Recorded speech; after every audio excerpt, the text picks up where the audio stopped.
بسم اللہ الرحمن الرحیم۔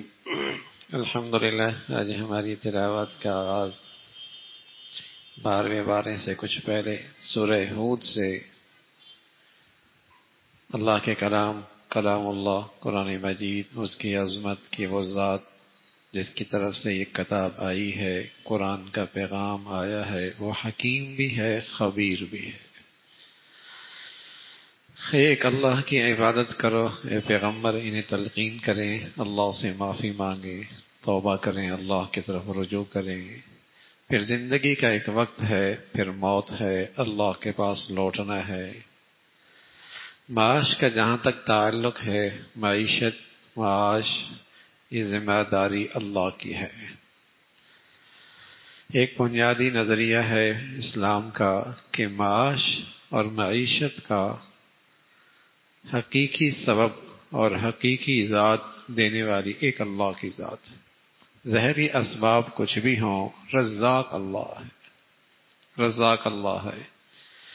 مسلمانوں کو یہ عقیدہ نصیب ہو جائے اور اس پر ایمان تازہ ہو جائے تو مسلمان حرام سے بچ جائے، بلکہ مسلمان قوم معیشت کے ہتھیاروں سے، شکست کھانے سے محفوظ ہو جائے، بلکہ معیشت کے راستے سے، غلامیت کی زنجیروں سے محفوظ ہو جائے۔ اگر یہ یقین ہو جائے کہ رزاق اللہ ہے تو فرمائے رزق کی ذمہ داری ہماری ہے، اور پھر اس کا تجربہ تم کر بھی چکے ہو کہ اماں کے پیٹ میں یا تمہاری عقل کام کرتی تھی، نہ ہاتھ کام کرتے تھے، نہ اعصاب کام کرتے تھے۔ بتائیے تمہیں اندر کے اس نظام میں تمہاری معاش کا نظام کس نے چلایا ہے؟ اور پھر تم دنیا میں آتی ہی نفع نقصان نہیں جانتے، اپنی ضروریات تک تم نہیں پہنچ سکتے۔ بتاؤ تمہاری اماں کے سینے میں تمہارے لیے معاش کا، کھانے کا، پینے کا انتظام کس نے رکھا ہے؟ تو رزاق اللہ ہے، اور ہر مخلوق کو وہ رزق پہنچاتا ہے، چٹانوں میں رہنے والے کیڑے مکوڑے ہوں، سمندر کی تہہ میں رہنے والی مچھلی ہوں، فضا میں اڑنے والے پرندے ہوں، رزاق اللہ ہمیں اس پہ یقین نصیب فرما دے۔ بڑا اہم مسئلہ ہے، آج دنیا میں جتنے فتنے آ رہے ہیں وہ سب معیشت کی سواری پہ سوار ہو کے آ رہا ہے۔ یہی اس وقت دنیا کا سب سے بڑا ہتھیار ہے، اور یہ نظریہ تو مسلمانوں کا تو یہ عقیدہ ہے کہ رزاق اللہ، اور پھر اسی کا تذکرہ فرمایا کہ رزق اللہ دیتا ہے اور اسی کی قدرت ہے، یہ سارا نظام اس ذات نے بنایا ہے۔ یہ قرآن پر ایمان نہیں لاتے تو انہیں کہہ دیں کہ تم کوئی قرآن جیسی صورت تو بنا کے لاؤ، چند آیتیں تو بنا کے لے آؤ، کبھی نہیں لا سکتے۔ ہاں، جن کا جینا مرنے کا مقصد ہے ہی دنیا، تو ان کے لیے آخرت میں کچھ نہیں ہے۔ دنیا میں انہیں کچھ مل جائے گا لیکن آخرت میں کچھ نہیں ہے۔ یہ آخرت کے لحاظ سے محروم اور ناکام لوگ ہیں۔ یہ ایسے ہی ہے میرے عزیزوں، کوئی آدمی جیل میں جائے اور کوئی آدمی کسی جیلی کو، قیدی کو دیکھنے بڑا خوشحال، بڑے مزے میں، بڑا زرق برق لباس، بڑے دسترخوان پہ کھانے، اور شام میں اس کے لیے پھانسی کا اعلان بھی ہو چکا ہو، تو جیل میں داخل ہونے والا اس قیدی کو تو دیکھے گا بڑے مزے میں، بڑے مزے میں ہے اور بڑی ہی مزے کر رہا ہے، لیکن اسے کیا پتا شام کو اس سے پھانسی پہ لٹکنا ہے۔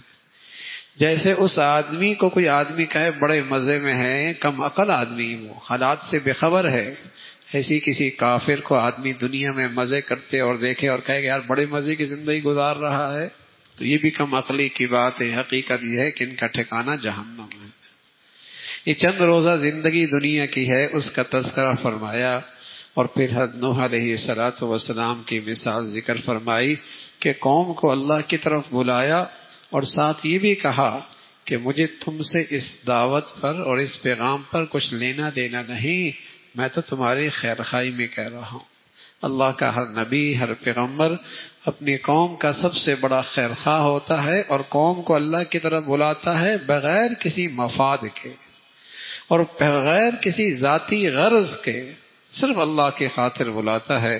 اس کا تذکرہ فرمایا، اور پھر قوم کے خلاف جب ان کے وڈیرے کھڑے ہو گئے تو اللہ رب العزت نے نوح سے فرمایا آپ کشتی بنائیں اور کشتی پہ اپنے ماننے والوں کو سوار کر دیں۔ قوم وہاں سے گزرتی تو ہنستی، صحرا میں کشتی چلاؤ گے، صحرا میں کشتی چلاؤ گے، مذاق اڑایا کرتے تھے. کچھ ہی دن گزرے اللہ کی طرف سے طوفان آیا. نوح اور اس کے پیروکار کشتی میں سوار ہو گئے. اللہ نے انہیں نجات دے دی اور نہ ماننے والوں کو اللہ نے غرق کر دیا. اور وہ طوفان بھی ایسا تھا کہ تندور سے بھی پانی نکلنے لگا, ہر طرف سے پانی نکلنے لگا, اور پہاڑوں کے بڑی بڑی چوٹیاں بھی اس نے ڈوبنے لگی. حضرت نوح کا بیٹا نافرمان تھا, ایمان کوئی نہیں لایا, دشمنوں کے ساتھ تھا, کافروں کے ساتھ تھا. وہ بھی جب ڈوبنے لگا تو آپ نے اسے بلایا, نے کہا میں پہاڑ کی چوٹی پہ ہوں. ایک لہر آئی اور وہ بھی اس طوفان کے نظر ہو گیا. اللہ رب العزت نوح نے دعا کی, میرا بیٹا.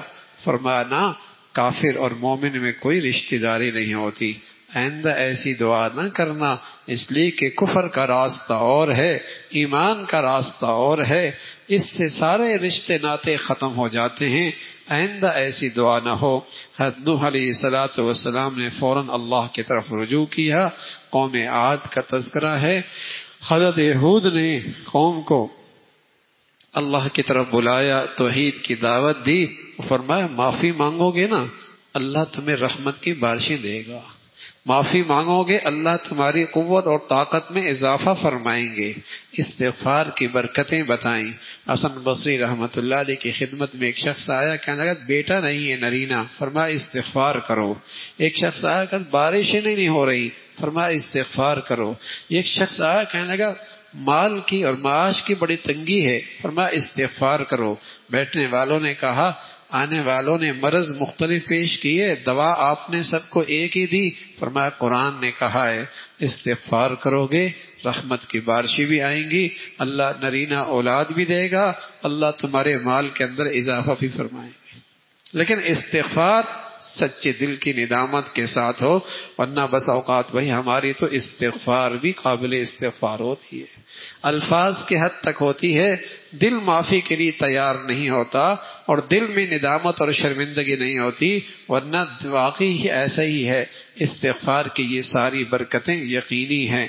حضرت ہود علیہ السلام کے بعد قوم سمود کا تذکرہ ہے. حضرت صالح آئے, قوم کو اللہ کی وحدانیت کی دعوت دی, معجزہ لے کے آئے. ایک اونٹنی پہاڑ سے حاملہ نکلتی ہے اور قوم بجائے اس معجزے کو دیکھ کر پیغمبر کی بات مانتی, اس معجزے کی توہین کی اور اسے ذبح کر دیا, قتل کر ڈالا. اللہ کی طرف سے عذاب آیا, قوم نیست و نابود ہو گئی. حضرت ابراہیم علیہ السلام کی خدمت میں اللہ کے فرشتے انسانی شکل میں آئے اور آ کر کہنے لگے کہ ہم آئے ہیں, لیکن جیسی آئے ابھی آئے ہی تھے. حضرت ابراہیم علیہ السلام بڑے مہمان نواز تھے, فوراً بچھڑا ذبح کیا, ذبح کر کے بھون کے سامنے رکھ دیا. اور جب سامنے رکھا تو فرشتے کہاں کھاتے, کہاں پیتے, کہاں ان چیزوں کے وہ محتاج, وہ تو سب چیزوں سے بے نیاز ہیں, ہاتھ ہی نہیں بڑھا رہے. ابراہیم علیہ السلام گھبرا گئے, اس لیے کہ وہاں کا رواج یہ تھا کہ جو کسی کا لقمہ کھا لے گا, نمک کھا لے گا, وہ نقصان نہیں پہنچائے گا, اور جو کسی کا نمک نہیں کھائے گا خطرہ ہے کہ نقصان پہنچانے کے لیے تو نہیں آیا. تو اس خیال سے کہ یہ نمک نہیں کھا رہے, کہیں نقصان پہنچانے کے لیے تو نہیں آئے, کہیں نقصان پہنچانے کے لیے تو نہیں آئے. یہاں تو عجیب ہی تماشا ہے, جو ساری زندگی باورچی خانے میں رہتا ہے, بس اوقات وہی گھر کی صفائی کر کے چلا جاتا, نمک بھی اسی کا کھایا, لوٹ کے بھی چلا گیا. وہاں جاہلیت کے اندر بھی یہ تھا کہ جس کا نمک کھایا ہے اس کو نقصان نہیں پہنچانا. جب حضرت ابراہیم نے دیکھا کہ ہاتھ تو نہیں بڑھا رہے, گھبرا گئے, کہیں نقصان پہنچانے کے لیے تو نہیں آئے. فوراً فرشتے بولے نانا ہم اللہ کے فرشتے ہیں, ہم تو آپ کا بھتیجا حضرت لوط کی قوم کی ہلاکت لے کے آئے ہیں. وہ بڑی بے حیا قوم ہے اور اپنی شہوت رانی ناجائز طریقے سے پوری کرتی ہے, اور عورتوں کو چھوڑ کر مردوں سے اپنی شہوت پوری کرتی ہے. اس قوم کی بربادی لے کے آئے ہیں. حضرت نوح علیہ حضرت ابراہیم علیہ السلام نے فرمایا وہاں تو میرا لوط بھی ہے, میرا بھتیجا. فرمایا اللہ اسے نجات نصیب فرما دیں گے, اور ساتھ آپ کو خوشخبری دی, اللہ آپ کو بیٹا دینے والا ہے اسحاق کی شکل میں. بوڑھی بیوی تھی, پردے میں موجود تھی، جب سنا کہ بیٹا آئے گا تو کہنے لگی اتعجب، حیران ہو گئی اور مارے حیرانگی کے اپنا ہاتھ ماتھے پہ مارا، یہ بوڑھا ہے اور میں بوڑھی ہوں اور ہمارے اس بڑھاپے میں بیٹا ہوگا؟ تو فرشتوں نے کہا تم اللہ کی رحمت سے کیوں مایوس ہوتی ہو؟ اللہ رب العزت تمہیں اپنی قدرت کا شہکار بنانا چاہتے ہیں، اسی بڑھاپے میں تم بوڑھی رہو گی، یہ بوڑھا رہے گا، اللہ تمہیں بیٹا دے گا۔ اس کا تذکرہ فرمایا۔ پھر اللہ نے اس قوم کی ہلاکت کے لیے جب بھیجا تو وہ بڑے ہی گندے قسم کا مزاج رکھتے تھے۔ جب دیکھا یہ فرشتے خوبصورت نوجوانوں کی شکل میں ہیں تو گندے جذبات کے ساتھ ان کے قریب آئے۔ لوط بھی نہیں پہچانے کہ یہ اللہ کے فرشتے ہیں، گھبرا گئے، میرے مہمان ہیں اور یہ قوم گندی مزاج کی ہے، کہیں مجھے اپنے مہمانوں کے سامنے رسوا نہ کر دے۔ پریشان ہو گئے اور قوم سے کہنے لگے میری بیٹیاں موجود ہیں، تم نے رشتے کرنے ہیں تو میری بیٹیاں موجود ہیں، مجھے اپنے مہمانوں کے سامنے رسوا نہ کرو۔ تو لیکن قوم نہ مانی تو فرشتوں نے تسلی دی حضرت لوط کو، فرمایا یہ ہمارے قریب نہیں آ سکتے، ہم اللہ کے فرشتے ہیں، آپ راتوں رات یہاں سے نکلیے۔ اس قوم کی ہلاکت کا فیصلہ اللہ نے کر دیا اور اللہ نے پھر دکھایا، اس قوم کی پوری بستی کو اللہ نے آسمانوں پہ اٹھایا اور زمین پہ پٹخ دیا اور پتھر آسمان سے بھیجے، جو ہر پتھر نشان زدہ تھا، سر سے لگتا، پورا جسم چیرتی ہوئی زمین سے نکلتا۔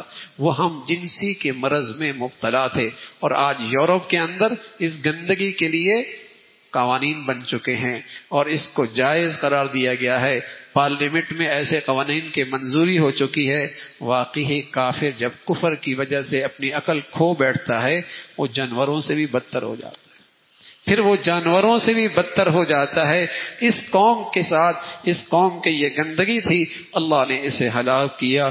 پھر قوم مدین کا تذکرہ ہے، حضرت شعیب علیہ السلام ہیں، تلقین فرمائی معاملات خراب نہ کرو، ناپ تول میں کمی نہ کرو، اپنا حق پورا لو، دوسروں کے حق میں ملاوٹ اور کوتاہی کرو، اللہ کی پکڑ آ جائے گی۔ قوم کہنے لگی شعیب کیا ہوا تجھے؟ تو پہلے ہمیں نماز کی تلقین کرنے لگا اور اب ہمارے معاملات میں دخل اندازی کرنے لگا۔ ہم جیسے چاہیں گے اپنے معاملات کریں گے، ہم جیسے چاہیں گے ہم اپنے معاملات کریں گے۔ اور مسلمان قوم کے اندر بھی وہ ساری برائیاں جو پہلے قوموں میں آئی تھی آہستہ آہستہ رواج پڑ رہی ہیں۔ یہ نماز حج روزہ تو کر لے گا، کہتے ہیں معاملات جیسے ہماری مرضی ہے، جیسے بازار چل رہا ہے، جیسے ماحول چل رہا ہے، جیسی مارکیٹ چل رہی ہے، جیسے لوگوں میں چل رہے ہیں نا معاملات ہم ویسے کریں گے۔ ٹھیک ہے، جمعہ پڑھ لیں گے، عید پڑھ لیں گے، بچہ پیدا ہوگا اذان دے دیں گے، حقیقہ بھی کر لیں گے، مرتے وقت کچھ قرآن خوانیاں بھی کر لیں گے، اتنا اسلام کافی ہے۔ باقی معاملات تو مارکیٹ کے مطابق ہوں گے، باقی کاروبار تو بازاروں کے مطابق ہوں گے، باقی لین دین تو جیسا معاشرہ چاہے گا ویسے کریں گے۔ تو یہ قوم کی برائیاں اس امت کے اندر بھی آہستہ آہستہ آتی چلی جائیں کہ معاملات کا مسلمان آج صفر ہوتا چلا جا رہا ہے، معاملات کا مسلمان آج صفر ہوتا چلا جا رہا ہے۔ اور اخلاق اور معاملات جب کسی قوم سے نکلتے ہیں تو وہ قوم پست اور ذلت کا شکار ہو جاتی ہے۔ حضرت شعیب علیہ السلام نے قوم کو سمجھایا لیکن نہ مانی، اور قوم کہنے لگی اگر تیرا خاندان نہ ہوتا تجھے پتھروں سے سنسار کر دیتے۔ حضرت شعیب فرمانے لگے تف ہے تمہاری عقل پہ، تمہیں میری قوم کا خیال ہے اور تمہیں اللہ کا لحاظ نہیں ہے، اللہ کا لحاظ نہیں ہے، قوم کا لحاظ ہے۔ اللہ رب العزت نے اس قوم کی بھی پکڑ فرمائی اور یوں ان قوموں کی ہلاکت کا تذکرہ فرمایا۔ پھر فرمایا جو نیکی کی زندگی لے کے آئے گا ہمیشہ جنت میں رہے گا، اور جو برائی اور گندگی اور کفر کی گندگی لے کے آئے گا ہمیشہ جہنم میں رہے گا۔ اسی کا تذکرہ فرمایا کبھی ظالموں کا ساتھ نہ دینا اور تمہاری طبیعتیں ظالموں کی طرف مائل نہ ہوں۔ وَلَا تَرْكَنُوا إِلَى الَّذِينَ ظَلَمُوا فَتَمَسَّكُمُ النَّارُ۔ دیکھو ظالم دو قسم کے ہوتے ہیں، جو اللہ کہتا ہے جو اللہ کا حق ضائع کرتا ہے وہ بھی ظالم ہے، جو مخلوق کا حق ضائع کرتا ہے وہ بھی ظالم ہے۔ اور بتائیے آج صرف چونکہ میری زبان کا ہے، چونکہ میری جماعت کا ہے، چونکہ میرے گروہ کا ہے، چونکہ میرے علاقے کا ہے اور چونکہ میری قوم کا ہے، جو کچھ بھی ہے چاہے وہ کتنا ہی بد کردار اور گندا کیوں نہ ہو میں نے تو اس کی حمایت کرنی ہے، میں نے تو اس کی حمایت کرنی ہے۔ فرمایا ظالموں کا ساتھ نہ دینا، جو اللہ کا حق ضائع کرے، جو مخلوق کا حق ضائع کرے، یہ ظالم ہیں، ان کی حمایت نہ کرنا، ورنہ تمہیں بھی آگ چھو جائے گی اور جہنم کے تم بھی مستحق بنو گے۔ نمازوں کا اہتمام کرنا، صبح شام نمازوں کا اہتمام کرنا۔ فرمایا کیوں نہ ہو تمہاری امت میں، تم میں سے ایسے لوگ جو ہمیشہ برائیوں سے لوگ روکنے والے ہوں اور اچھائیوں کی طرف بلانے والے ہوں۔ اس لیے کہ جب ایسی جماعت ختم ہو جاتی ہے، برائیوں پہ روک ٹوک ختم ہو جاتی ہے، نیکیوں کا فروغ اور اشاعت ختم ہو جاتی ہے، پھر اللہ کی طرف سے ہلاکت آ جاتی ہے۔ فرمایا کچھ رسولوں کے واقعات ذکر کیے اور کچھ کے ہم نے ذکر نہیں کیے، انتظار کیجئے، اللہ رب العزت زمین و آسمان کا مالک ہے۔ اور پھر حضرت یوسف علیہ سورہ یوسف کا تذکرہ ہے، اور قرآن کے اس قصے کے بارے میں فرمایا سب سے بڑھیا قصہ ہے۔ اتنا مرتب انداز میں کوئی قصہ قرآن میں موجود نہیں جتنا حضرت یوسف علیہ السلام کا ہے۔ حضرت یوسف علیہ السلام اور آپ کا بھائی بنیامین، آپ ماں کے لحاظ سے دونوں سکے بھائی تھے، باقی آپ کے 11 بھائی ستیلے بھائی، باپ شریک تھے۔ آپ نے خواب دیکھا کہ کیا دیکھتے ہیں؟ سورج اور چاند ہیں، 11 ستارے ہیں، سجدہ کر رہے ہیں۔ حضرت یوسف علیہ السلام نے ابا سے عرض کیا، ابا نبی تھے۔ حضرت یعقوب علیہ السلام جب خواب سنی تو سمجھ گئے کہ اس میرے بیٹے کو اللہ بلند مقام عطا فرمانے لگے ہیں اور اسے بڑا مرتبہ ملے گا۔ تو ایک فطرتی محبت بھی تھی، چھوٹے سے ویسی ہی محبت ہوتی ہے، اور پھر اس کا مزاج اور اس کی خواب اور اس کی یہ چیزیں دیکھ کر اور دل میں اس کی طرف کشش ہو گئی۔ اللہ کی شان، بڑے بھائی حسد کرنے لگے، اندر حسد کرنے لگے، اور حسد کی آگ ان میں جلنے لگی۔ چاہا کسی طریقے سے اس بھائی کو راستے سے ہٹا دیا جائے۔ بتائیے نا، حسد بھی کیا کچھ کرا دیتا ہے۔ کہا اسے کنویں میں ڈال دیں گے، اسے قتل ہی کر دیتے ہیں، ہمیشہ کے لیے ختم ہی کر دیتے ہیں، پھر باپ کو بھی راضی کر لیں گے، اللہ کو بھی راضی کر لیں گے۔ بہانے بنا کر ابا سے حضرت یوسف علیہ السلام کو لے گئے، کہا جنگل میں جائیں گے، دوڑ لگائیں گے، تازہ ہوا ہوگی، صحت کے لیے اچھی ہوگی، ہاں وہاں لے جائیں گے۔ فرمایا حضرت یعقوب نے فرمایا ایسا نہ ہو، تمہیں خیال ہی نہ ہو، اس لیے کہ وہاں جنگل میں بھیڑیے بہت تھے، کہیں ایسا نہ ہو کہ کوئی بھیڑیا نقصان نہ پہنچا جائے۔ فوراً ان کے ذہن میں آیا یہ اچھا بہانہ بن جائے گا، بھیڑیا۔ واپس آئے، کرتا لے کے آئے، کنویں میں پھینک کے بھائی کو آ گئے، کرتا سامنے پیش کر دیا ابا کے، ابا بھیڑیا کھا گیا اور جھوٹ موٹ کا خون لگا دیا۔ حضرت یعقوب سمجھ گئے جھوٹ بول رہے ہیں، لیکن کیا کر سکتے تھے، یہ بھی اولاد تھی، اور کہا تم جھوٹ بول رہے ہو، معاملہ میں اللہ کے سپرد کرتا ہوں۔ اس لیے کہ قمیض بھی لے کے آئے، اس لیے کہ جب آدمی گناہ کرتا ہے تو عقل بھی ختم ہو جاتی ہے۔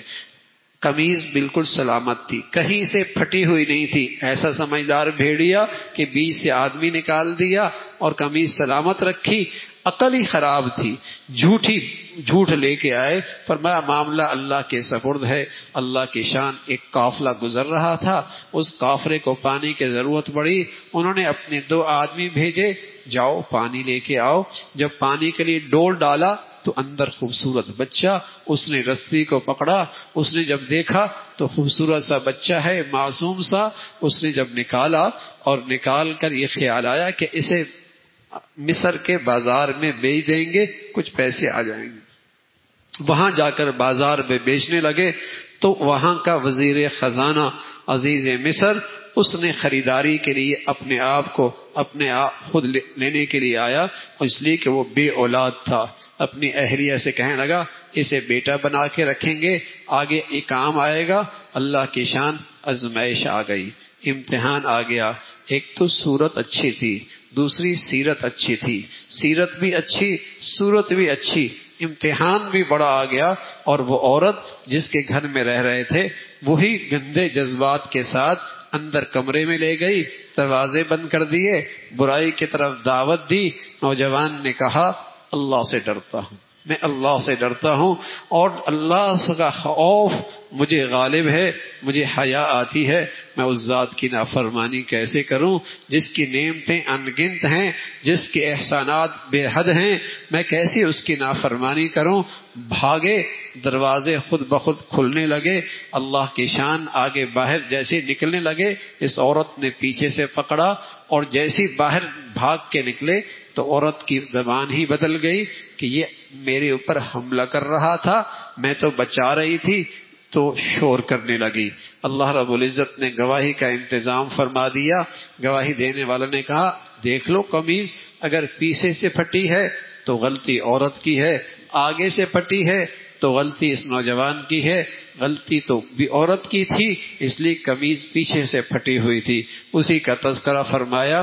پھر حضرت یوسف علیہ الصلوۃ والسلام چونکہ ایک مسافر قسم کے آدمی تھے اور کوئی آپ کا ساتھ دینے والا تھا کوئی نہیں، اور ادھر برائی کے ساتھ اقتدار بھی تھا اور برائی کے ساتھ دولت بھی تھی اور برائی کے ساتھ اختیارات بھی تھے، اس نے انہیں جیل میں ڈال دیا اور ساتھ جیل میں ڈال کر یہ کہہ دیا کہ جب تک میری چاہت پوری نہیں کرے گا اس وقت تک میں اسے چھوڑوں گی بھی نہیں، میں اسے چھوڑوں گی بھی نہیں۔ تو حضرت یوسف علیہ الصلوۃ والسلام تو اس آزمائش سے نکل کر ایک دوسری آزمائش میں آ گئے اور دھمکی اس نے دے دی کہ اس کو میں جیل میں ڈال دوں گی۔ حضرت یوسف علیہ الصلوۃ والسلام نے اللہ سے دعا کی، اے اللہ تیرا فضل ہوگا تو میں اس گندگی سے بچ سکوں گا، ورنہ تیری توفیق کے بغیر نہیں ہو سکتا۔ اور ساتھ یہ بھی فرمایا کہ جیل چلا جاؤں گا، کال کوٹری پہ چلا جاؤں گا اور وہاں کے دکھ اور وہاں کی خلوتیں تنہائیاں برداشت کر لوں گا، وہاں کی بھوک پیاس بھی برداشت کر لوں گا، لیکن میں اپنی حیا کو داغدار کر دوں اور اپنی سیرت اور کریکٹر کو خراب کر دوں، یہ مجھ سے برداشت نہیں ہو۔ حضرت یوسف علیہ الصلوۃ والسلام جیل میں گئے اور وہاں کچھ 2 آدمی جیل میں اور بھی تھے۔ ایک تو اس پر یہ الزام تھا کہ اس نے بادشاہ کو زہر دی ہے، وہ دونوں بادشاہ کے کچن میں کام کرتے تھے اور انہوں نے جب دیکھا کہ ایک جیل میں شخص ہے جو بڑا ہی اللہ والا ہے، نیک اور صالح ہے، سبحان اللہ، جب آدمی کے اخلاق اچھے ہوں، کردار اچھے ہو تو خود بخود اس کی ذات میں کشش پیدا ہو جاتی ہے، اس کی ذات میں کشش پیدا ہو جاتی ہے۔ وہ فوراً قیدی آپ کے پاس آئے، اپنے مسائل پیش کرتے، اپنی چیزیں پیش کرتے، انہوں نے ایک خواب پیش کر دی کہ ایسا ہوا کہ سر پہ روٹیوں کا ٹوکرا ہے، پرندے کھا رہے ہیں، اور دوسرا آدمی شراب نچوڑ رہا ہے، تو ہمیں خواب کی تعبیر بتائیں۔ آپ نے جب دیکھا ان دونوں کے دل میں میری عقیدت ہے اور میری عظمت ہے اور میرا احترام ان کے دلوں میں ہے، تو کیوں نہ ہو پہلے انہیں قیمتی بات بتا دوں اور انہیں اللہ کی دعوت دے دوں، توحید کی بات بتا دوں، اللہ کا پیغام دے دوں اور انہیں اللہ والا بنا دوں۔ سب سے پہلے انہوں نے اس توحید کی اور اللہ کی بات کی۔ تو ایسے ہی ہوتا ہے، اللہ کے نیک بندے اپنی عقیدت، اپنے احترام کو اپنی ذات کے لیے کیش نہیں کرتے بلکہ اللہ کے دین کے لیے کیش کرتے ہیں، اور اللہ کے دین کی جسے کہیں کہ زندہ کرنے کے لیے اس کو استعمال کرتے ہیں۔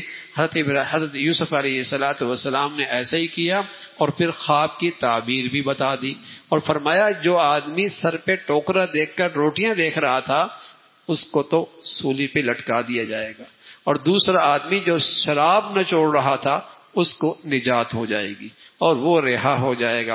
لیکن جس کو رہا ہونے کے بارے میں بتایا اسے یہ کہا جب تو رہا ہو جائے تو بادشاہ کے سامنے میرا بھی تذکرہ کر دینا کہ ایک بے قصور آدمی جیل میں پڑا، ایک بے قصور آدمی جیل میں پڑا ہے۔ اللہ کی شان یہ بھول گئے اور اسے یاد ہی نہ رہا۔ ایک عرصے کے بعد بادشاہ کو خواب آئی کہ کیا دیکھتے ہیں، گائیں ہیں، 7 ہیں، موٹی تازی ہیں، فربہ ہیں اور 7 ہیں جو کمزور ہیں، اور اسی طرح بالیاں ہیں گندم کی وہ سرسبز ہیں، اور 7 ایسی جو خشک ہیں۔ خواب دیکھی، پریشان ہو گئے، اپنے مشیروں سے اور اپنے مصاحبین سے پوچھا تعبیر بتاؤ۔ وہ کہنے لگے ایسی پراگندہ خواب ہیں، اس کی کوئی حقیقت نہیں۔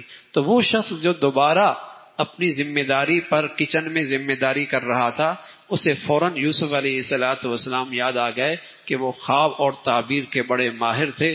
فوراً کہا مجھے جیل بھیجو اور میں جیل جا کر یوسف سے تعبیر لے کے آتا ہوں. آپ کو جیل بھیجا گیا.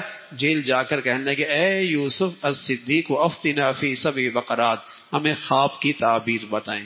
اللہ کی شان، اللہ کے پیارے بڑے خیرخواہ ہوتے ہیں اور مخلوق کے بڑے ہمدرد ہوتے ہیں اور لوگوں پر بڑے مہربان ہوتے ہیں. یہ نہیں کہا کہ جب ہماری بات تھی تو ہمیں بھول گئے اور جب اپنی بات آئی تو پھر ہم یاد آ گئے، لیکن آپ نے خواب کی تعبیر بھی بتائی اور تدبیر بھی بتائی. تعبیر بھی بتائی، تدبیر بھی بتائی. تعبیر تو یہ بتائی کہ بہت سخت قحط آنے والا ہے، اور تدبیر بھی بتائی کہ جب قحط آنے والا ہے تو پہلے 7 سالوں کے اندر جب تمہاری خوب کاشت ہو تو اسے طریقے سے استعمال کرنا، اور گندم کو اپنی بالیوں سے نہ نکالنا، اور اس 7 سال کو 14 سال میں استعمال کر لینا. تو یوں تمہارے قحط کے جو 7 سال ہوں گے وہ آرام سے اور عافیت سے گزر جائیں گے. پھر اس کے بعد اللہ کی رحمت کی بارشیں ہوں گی اور خوب تمہاری ہاں بہار آئے گی. اس طریقے سے خواب بھی بتائی اور ساتھ ساتھ تدبیر بھی بتائی. جب بادشاہ کے سامنے یہ خواب اور تدبیر آئی تو وہ بڑا متاثر ہوا. کہا اتنا قیمتی آدمی جیل میں پڑا ہے، اسے دربار میں لے کے آؤ. جب دربار میں بلایا تو آپ نے آنے سے انکار کر دیا. فرمایا میں نہیں آؤں گا، پہلے ان عورتوں کے بارے میں پتہ کرو جنہوں نے مجھے دیکھا تھا اور اپنے ہاتھ کاٹ دیے تھے اور اپنی انگلیاں کاٹ دی تھی. ان کے بارے میں پہلے معاملہ صاف ہونا چاہیے، اس لیے کہ باہر جا کر میں نے اللہ کی دین کی خدمت کا کام کرنا ہے، میں نے دعوت کا کام کرنا ہے. اور دعوت تبھی مؤثر ہوتی ہے جب آدمی کا کردار صاف ہوتا ہے اور جب آدمی کی سیرت روشن ہوتی ہے تبھی اس کی دعوت اور پیغام پہ اثر پڑتا ہے. ورنہ تو لوگ بدگمان، بدعقیدہ اور بد اعتماد ہی رہیں گے. تو پہلے اس معاملے کو حل کرو. چنانچہ ان عورتوں کو بلایا گیا اور انہوں نے اقرار کیا اور انہوں نے اعتراف کیا کہ ہم نے اس نوجوان کو بڑا پھسلایا اور بڑا اپنی خواہش پورا کرنے کے لیے آمادہ کیا، لیکن یہ تو بڑا صاف ستھرا ہے، بڑا پاکیزہ ہے، بڑا پاک کردار ہے. اس کا تذکرہ فرمایا. حضرت یوسف علیہ السلام نے فرمایا یہ میں نے اس لیے نہیں کیا کہ میں اپنی پاک بازی کا اعلان کرنا چاہ رہا تھا، یہ میں نے اس لیے نہیں کیا، میں تو اپنے نفس سے ہمیشہ ڈرتا رہتا ہوں، میں تو ہمیشہ ڈرتا رہتا ہوں اپنے نفس سے. یہ تو میں نے اس لیے کیا کہ میں جس کے گھر میں رہا اس کو بھی پتا ہو کہ میں نے تیرے گھر میں خیانت نہیں کی، میں نے تیرے گھر میں خیانت نہیں کی، اور لوگوں کو بھی پتہ چل جائے کہ میرا کردار صاف ہے. کہاں کہ کل میں اللہ کی کل بات کروں تو اس دعوت اور پیغام میں تاثیر رہے، اس کا اثر ہو. اللہ عمل کی توفیق نصیب فرمائے.